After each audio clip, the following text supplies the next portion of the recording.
20 बरस शासन में रहने के बाद बिहार के लोगों की बर्बादी और बदहाली के बाद अब नीतीश कुमार 125 यूनिट बिजली फ्री का अगर लॉलीपॉप दे रहे हैं तो कोई इसको मानने वाला नहीं है। बिजली के विषय में जो समाज के लिए सबसे बड़ा इशू है वो है स्मार्ट प्रीपेड मीटर का, जिसकी वजह से हजारों परिवार अंधेरे में जी रहे हैं और प्रीपेड होने के वजह से लोगों का बिजली एक दिन भी अगर पैसा नहीं दिया तो कट गया। दूसरी जो समस्या है कि बिजली का बिल गलत आ रहा है।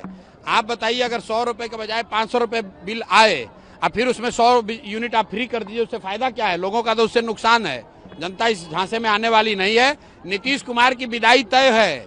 नवंबर के बाद यहाँ बिहार में नया मुख्यमंत्री बन रहा है।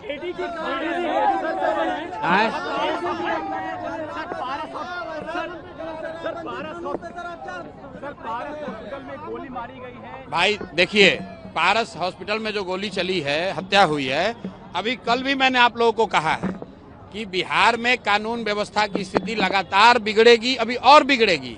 इसलिए बिगड़ेगी कि पूरा पुलिस प्रशासन तो शराब से पैसा कमाने में, बालू माफियाओं के साथ साठगांठ करके पैसा कमाने में, घूस लेने में लगा हुआ है। जितने मंत्री हैं, जितने सरकार के लोग हैं, वो ट्रांसफर पोस्टिंग में करोड़ों रुपए का उगाही कर रहे हैं। तो आप जब पुलिस वाले शराब और बालू से पैसा कमाने में लगे हैं तो वो कानून व्यवस्था का काम कब करेंगे? तो ये स्थिति न सिर्फ अभी बिगड़ी है, आगे भी बिगड़ने वाली है। सरकार का इकबाल खत्म हो गया है। नीतीश कुमार मुख्यमंत्री के तौर पर काम नहीं कर रहे हैं। उनकी शारीरिक मानसिक स्थिति ऐसी नहीं है। ये बात पिछले कई महीनों से मैं कह रहा हूँ। परिवार का मुखिया, सरकार का मुखिया ही जब अचेतन अवस्था में रहेगा तो निश्चित तौर पर यह स्थिति होगी। ये स्थिति और भयावह होने वाली है।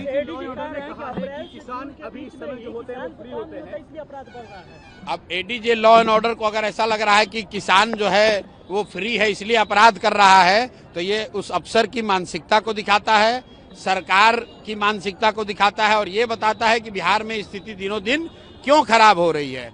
जिम्मेवारी लेने के बजाय, अफसरों पर कार्रवाई होने के बजाय अफसर समाज पर, किसानों पर, मजदूरों पर इसका दोषारोपण कर रहे हैं।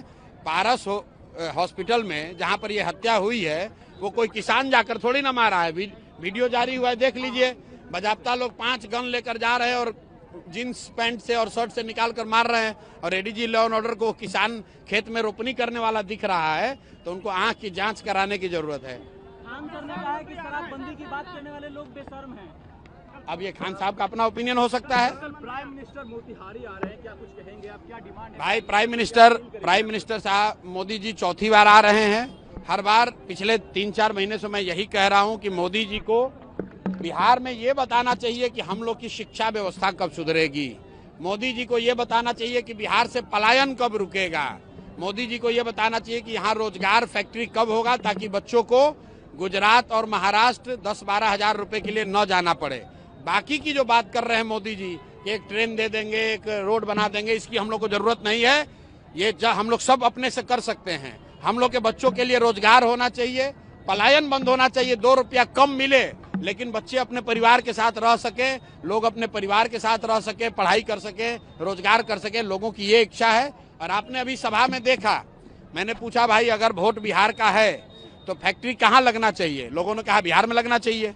और मैंने ये भी पूछा कि बताओ 15 साल में आप मोदी को वोट दे रहे हो बिहार के लोग, मोदी जी ने फैक्ट्री कहाँ लगाया है, बिहार में कि गुजरात में? तो हर व्यक्ति कह रहा है कि नहीं गुजरात में लगाए हैं। और फिर मैंने लोगों से पूछा कि ये आपको आगे मंजूर है? तो लोगों ने कहा ये मंजूर नहीं है। अब ये नहीं चलेगा कि आप वोट बिहार में लीजिएगा और फैक्ट्री गुजरात में लगाइएगा। बिहार में बदलाव होगा, बिहार में जनता का राज होगा, बच्चों के लिए शिक्षा, रोजगार